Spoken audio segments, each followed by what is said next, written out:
My name is Silvia Loreggian. I am originally from Italy. I am Italian.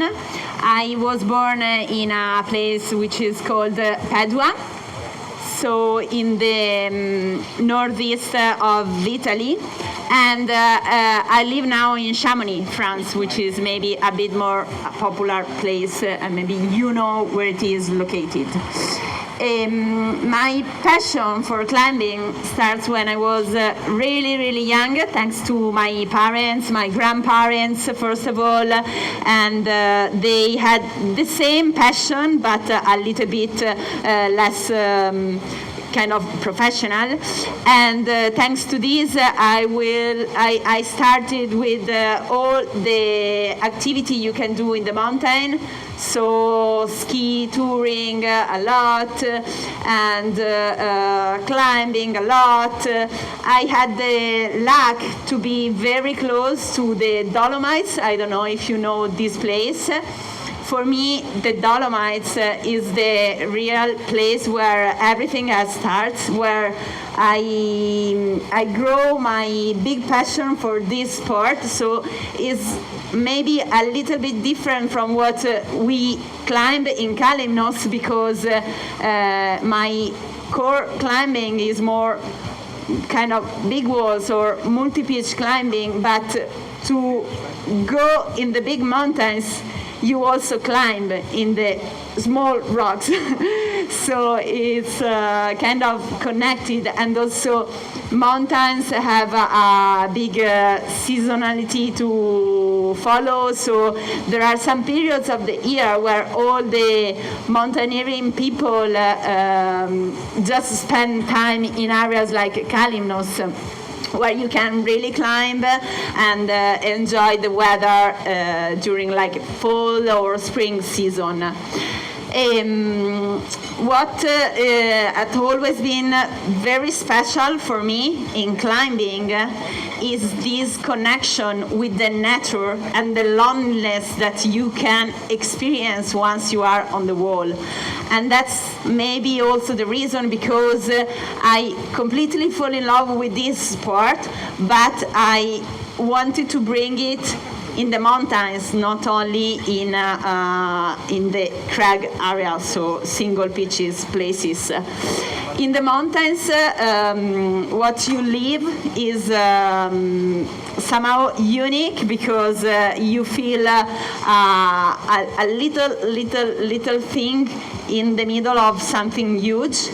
And when you just stand on a ledge and you have this in front of you in the middle of the wall, it's just something that you really have to, once you discover this, you cannot stay without this. And so for me, with climbing was like this. I started to do a little bit more. As more I was climbing, more I wanted to climb. It's like a kind of drug, is a obsession, I don't know how you could say. And thanks to the rock climbing, I started then to do some more alpinism, mountaineering, etc. And with this, I start to have the idea to become a mountain guide. And now I am a mountain guide and alpinist, and being a mountain guide in this community of climber is just something. Sometimes you feel you have a plus, sometimes you feel you have a minus, because mountain guides are kind of good in everything but not excellent in nothing. So it's always strange for a mountain guide being in a climbers community, but I feel in any case connected with this area, because as I told you before, for me the rock climbing is the core of everything.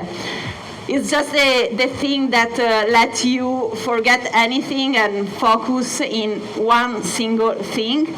And so maybe also who is not climbing here can understand why so many people all year round spend their holiday here, because it's something unique.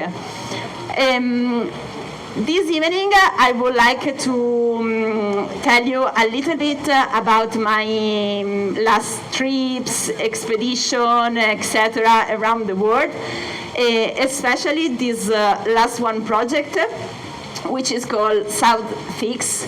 Is traverse that I did by bike along the Alps, all the Alp Massif, in order to climb the 6 most beautiful and iconic south faces of the Alps. Again, this is a little thing from the community of alpinism more than climbing, because in the alpine community there is this value if you climb the 6 north faces of the Alps, because it's something hard, of course. You stay in a hard condition, it's something more mixed climbing, is more suffering, and for me the idea of climbing the south faces was to contrast this kind of climbing, because climbing for me is fun. And it's also technical, it's something that you enjoy, any single move of the climbing, okay? And in mountaineering is not always like this, it's a lot of suffering and a little bit of joy once you finish your project. And so the idea of this project was to start from the sea in Ventimiglia, which is the southwest part of the Alps, and ride the bike all over the Alps for climbing. I put the pin where we climb for climbing these south faces. So more or less it was like 2 days of biking, 2-3 days of biking, and then 1 or 2 days of climbing.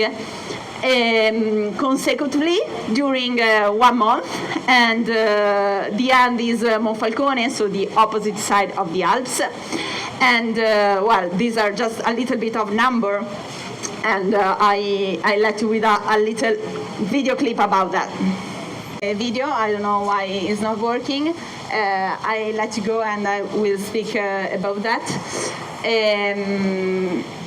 Well, sorry, I'm a bit sad because a video without the music, well, I just go after the video.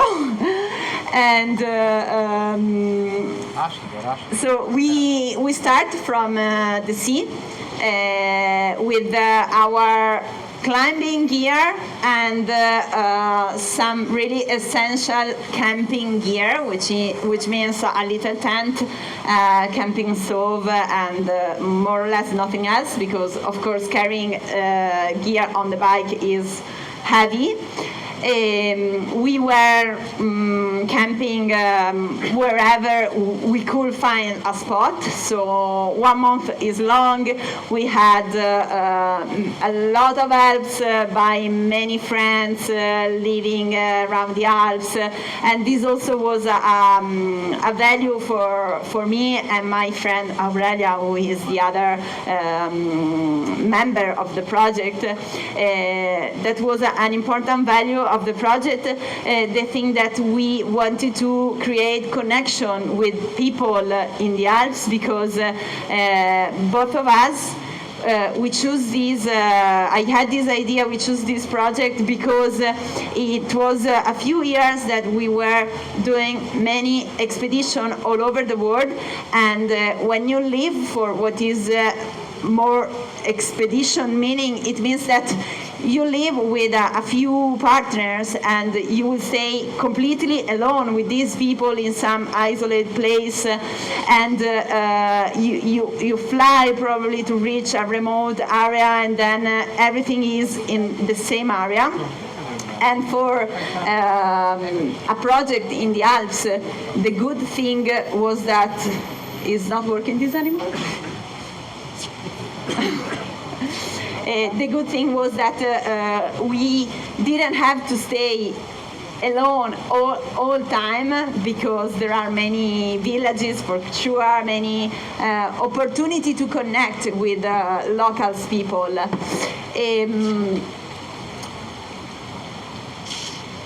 Thank you.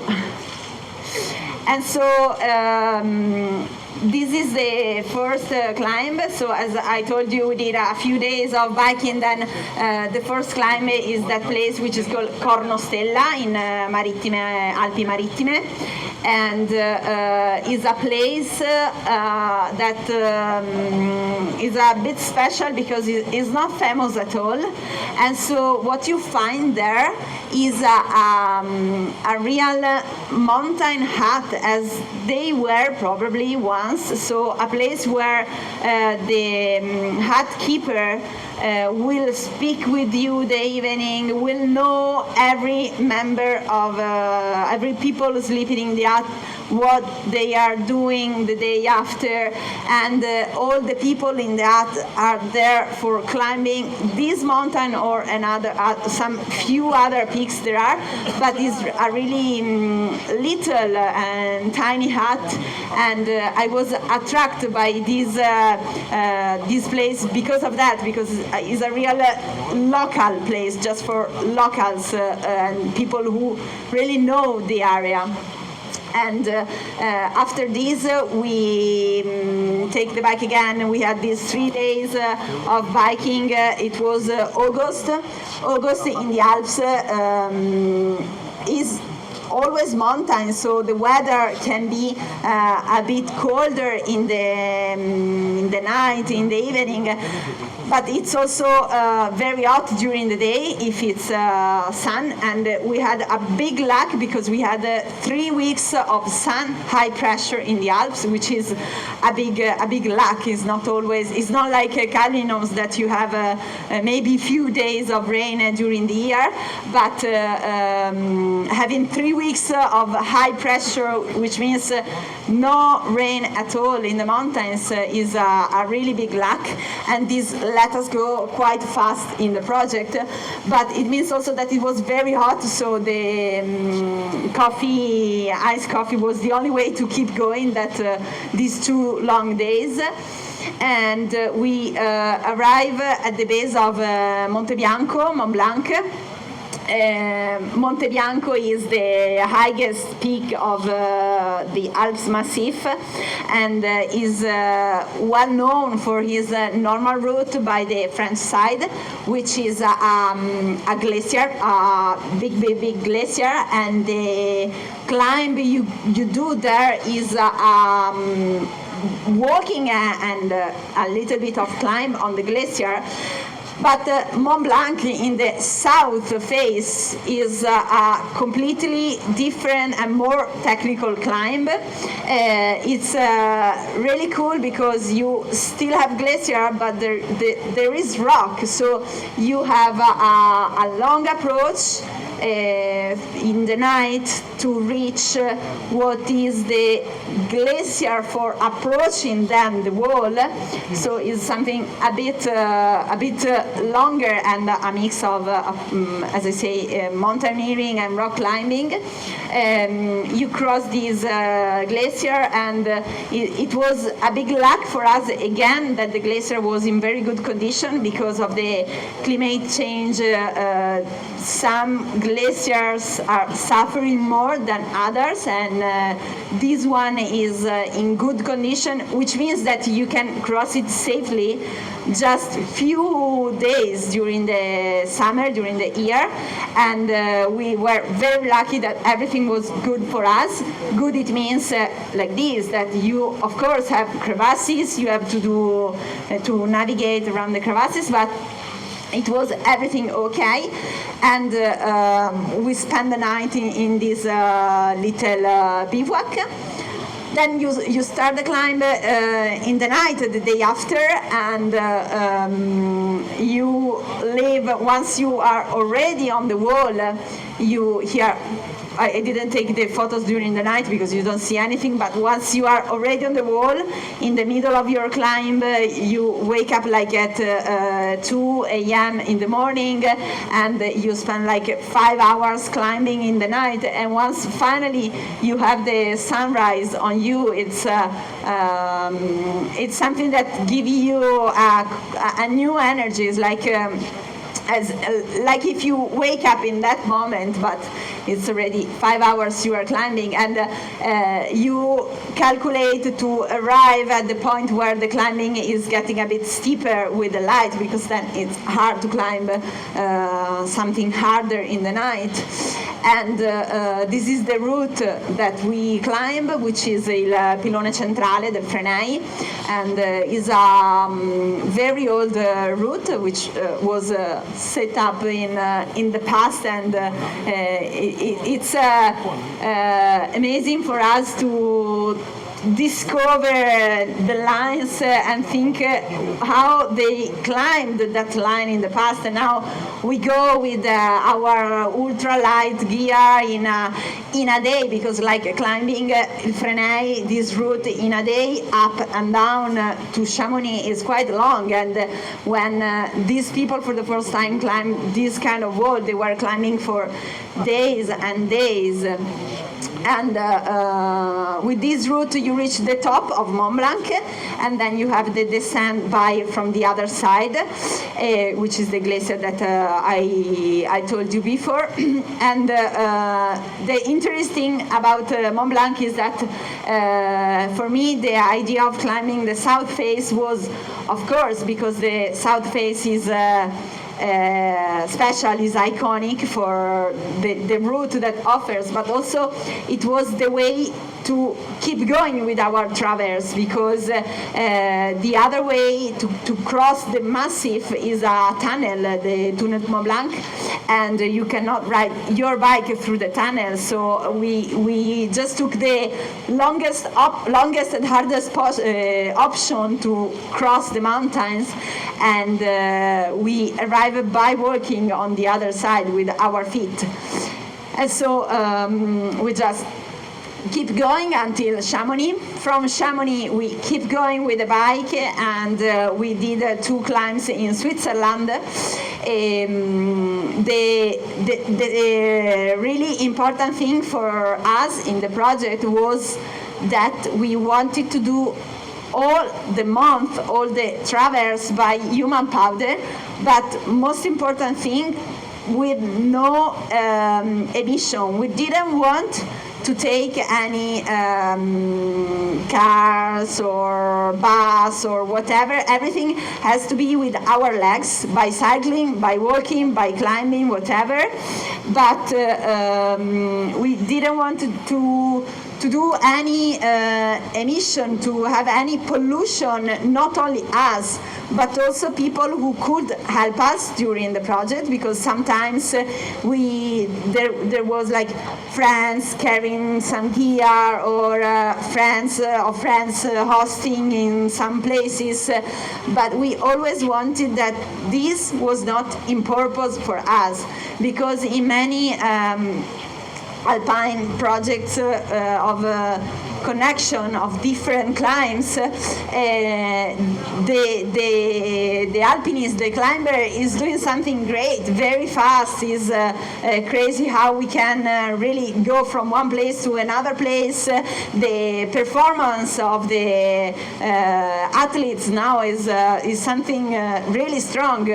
But in this kind of project, normally there is always someone who's following the athletes for carrying the gear, for giving him the food, and these kind of things, for taking photos, videos, and it's okay. I don't want to say that this is not ethics for me. It's just to say that you do that, but there is someone else for you that is doing a lot of pollution. And so for us the idea was zero emission for 1 month by our side and by anyone involved in the project with us. Here we are in Wennerstock, is this area in the middle of Switzerland, where there is a big valley with many